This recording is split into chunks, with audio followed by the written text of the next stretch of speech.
Salient feature of the constitution में next देखते हैं ड्रॉन फ्रॉम वेरियस सोर्सेज। हमारा जो कॉन्स्टिट्यूशन है, इंडिया का जो कॉन्स्टिट्यूशन है, उसका ज़्यादातर जो प्रोविजंस है अलग अलग कॉन्स्टिट्यूशन के से उठाया गया है।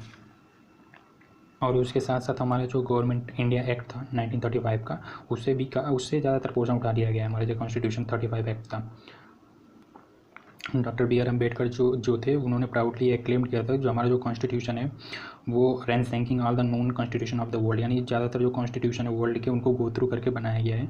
उनको देख कर, उनको परख कर, उनकी अच्छी चीज़ों को उठाकर हमने अपने कॉन्स्टिट्यूशन में डाला है। ये उन्होंने बहुत ही प्राउडली एक्लेम किया था कॉन्स्टिट्यूशन। पार्लियामेंट असेंबली जब था उसमें, तो कॉन्स्टिट्यूशन असेंबली में ये बात बोली थी।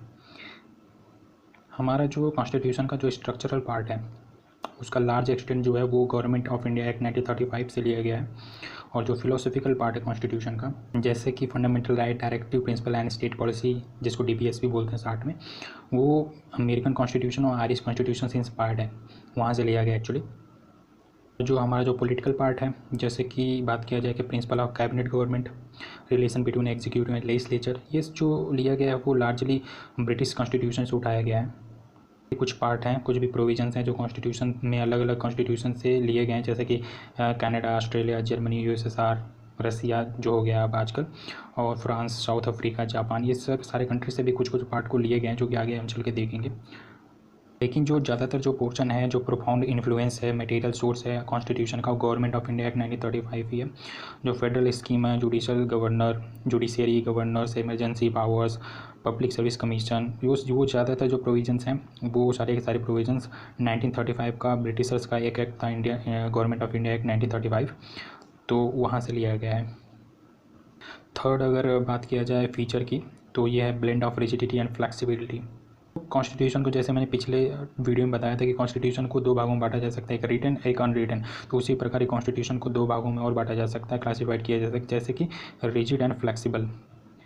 रिजिड कॉन्स्टिट्यूशन वो कॉन्स्टिट्यूशन होता है जिसमें अमेंडमेंट करने के लिए स्पेशल प्रोसीजर की ज़रूरत पड़ती है, for example American constitution. Flexible constitution on the other hand is one that can amended in same manner as the ordinary laws are made. ठीक है, तो फ्लेक्सिबल कॉन्स्टिट्यूशन वो होता है जिसमें बड़े ही सिंपल मेजोरिटी के साथ ऑर्डिनरी लॉज को पास करके हम इसको पास कर सकते हैं पार्लियामेंट में, जैसे कि ब्रिटिशर्स का कॉन्स्टिट्यूशन है। हमारा जो कॉन्स्टिट्यूशन किस में आता है, हमारा कॉन्स्टिट्यूशन आता है ना तो रिजिड कैटेगरी में आता है और ना तो फ्लेक्सिबल कैटेगरी में आता है, बल्कि blend of rigidity and flexibility है। जैसे कि आर्टिकल 368 जो है वो दो प्रकार की अमेंडमेंट करता है। कुछ जो अमेंडमेंट होता है वो स्पेशल मेजॉरिटी के साथ होता है, जिसमें 2/3 मेजॉरिटी की ज़रूरत पड़ती है मेंबर्स की ईच हाउस में, प्रेजेंट एंड वोटिंग होता है वहाँ पर। ठीक है, जितने भी प्रेजेंट मेंबर हैं उनका वोटिंग लिया जाता है, 2/3 मेजॉरिटी की ज़रूरत पड़ती है दोनों हाउसेस में, लोकसभा और राज्यसभा दोनों में। कुछ प्रोविजंस ऐसे होते हैं, काफ़ी जटिल होते हैं, जैसे कि उसमें स्पेशल मेजॉरिटी की ज़रूरत पड़ती है पार्लियामेंट के, और साथ में half of the total state का जो रेक्टिफिकेशन भी लेना पड़ता है, यानी आधे से ज़्यादा स्टेट हैं उनका रेक्टिफिकेशन भी लेना पड़ता है। यानी टोटल इस समय 28 स्टेट हैं, तो 14 यानी 14 + 1 14 + 1 स्टेट का हमें रेक्टिफिकेशन भी लेना पड़ेगा। और कुछ भी प्रोविज़न ऐसे भी हैं जिसमें सिंपल मेजॉरिटी की ज़रूरत पड़ती है अमेंडमेंट करने के लिए, ऑर्डिनरी लेजिस्लेटिव प्रोसेस होता है। जैसे आर्टिकल 3 के अंतर्गत जो अमेंडमेंट किए जाते हैं, वो जो अमेंडमेंट आते हैं वो सिंपल मेजॉरिटी के अंतर्गत आते हैं, वो आर्टिकल 368 के अंतर्गत नहीं आते हैं। तो इनको हम आगे देखेंगे, अगले कुछ वीडियोज़ में ये आएंगे, तो आपको समझ में आएगा वो कैसे, वो आर्टिकल फंडामेंटल राइट जब चलेगा तो उस समय मैं बता दूंगा कि कौन कौन से ऐसे प्रोविजंस हैं। नेक्स्ट फीचर है फेडरल सिस्टम विथ यूनिटरी बायस। हमारा जो कॉन्स्टिट्यूशन है वो फेडरल सिस्टम ऑफ गवर्नमेंट है, जो इस्टेब्लिश हुआ है फेडरल सिस्टम ऑफ गवर्नमेंट के तहत कॉन्स्टिट्यूट किया गया है। इसमें वो सारे यूजुअल फीचर्स हैं, जैसे कि federation of two government, division of power, written constitution, supremacy of constitution, rigidity of constitution, independent judiciary and bicameralism, ये सारे फीचर्स हमारे कॉन्स्टिट्यूशन में डाले गए हैं। हालांकि हमारा जो कॉन्स्टिट्यूशन है उसमें ये सारे भी फीचर हैं, जैसे कि लार्ज नंबर ऑफ यूनिटरी और नॉन फेडरल फीचर्स। ठीक है, नॉन फेडरल फीचर्स भी कुछ डाले गए हैं, जैसे कि स्ट्रॉन्ग सेंटर है, सिंगल कॉन्स्टिट्यूशन है, सिंगल सिटीजनशिप है, फ्लेक्सिबिलिटी ऑफ कॉन्स्टिट्यूशन है, इंटीग्रेटेड जुडिशरी है।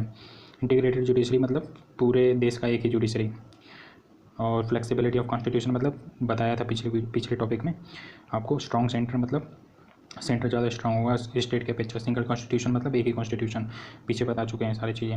Appointment of the state governor of centre, ठीक है, सेंटर ही अपॉइंट करता है गवर्नर को, ये सारी चीज़ें। ऑल इंडिया सर्विसेज यानी IAS IPS IFS ये सारे जो कैटेगरी आते हैं। इमरजेंसी प्रोविजंस जो ऑन, ठीक है, ये सारी प्रोविजंस जो है ये यूनिटरी हैं, ठीक है, और फेडरल फीचर इसमें भी है। तो इसमें दोनों तरीके के सिस्टम को दिया गया है हमारे कॉन्स्टिट्यूशन में, जैसे कि federal system with unitary biases को बोलते हैं। इसलिए हमारे कॉन्स्टिट्यूशन में कहीं भी फेडरेशन शब्द का इस्तेमाल नहीं किया गया। आर्टिकल 1 जो है वो ये कहता है कि यूनियन ऑफ स्टेट्स, जिसका मतलब बस इतना ही है कि हमारा जो इंडियन फेडरेशन है वो किसी एग्रीमेंट के तहत, स्टेट के साथ एग्रीमेंट के तहत नहीं बनाया गया है। Indian federation is not the result of the agreement of states and no state has right to secede from the federation, और किसी भी स्टेट को ये राइट नहीं है, ये अधिकार नहीं है कि वो फेडरेशन से बाहर निकल जाए। इसलिए जो हमारा कॉन्स्टिट्यूशन है वो फेडरल इन फॉर्म है बट यूनिटरी इन स्पिरिट है, ठीक है, स्पिरिट में यूनिटरी है और फॉर्म में फेडरल है, इसीलिए हम इसको क्वासी फेडरल भी बोलते हैं। इसको सबसे पहले टर्म का इस्तेमाल किया था केसी वेयर ने, बार्गेनिंग फेडरलिज्म का इस्तेमाल किया था मॉरिस जॉनसन ने, कोऑपरेटिव फेडरलिज्म का इस्तेमाल किया है ग्रैनविल ऑस्टिन ने। ये सारे स्टेट पीसेस में पूछ सकता है कि किसने क्या बोला है। फेडरेशन विद सेंट्रलाइजिंग टेंडेंसी बोला है वर्जेनिक्स ने। तो इस वीडियो में मैं इतना ही रखता हूँ, नेक्स्ट वीडियो में हम मिलते हैं। अगर चैनल पहली बार है तो जरूर से सब्सक्राइब करिएगा, और इससे मैं काफ़ी मोटिवेशन मिलेगी, आप लोग को की सपोर्ट की काफ़ी ज़रूरत है। मिलते हैं नेक्स्ट वीडियो में।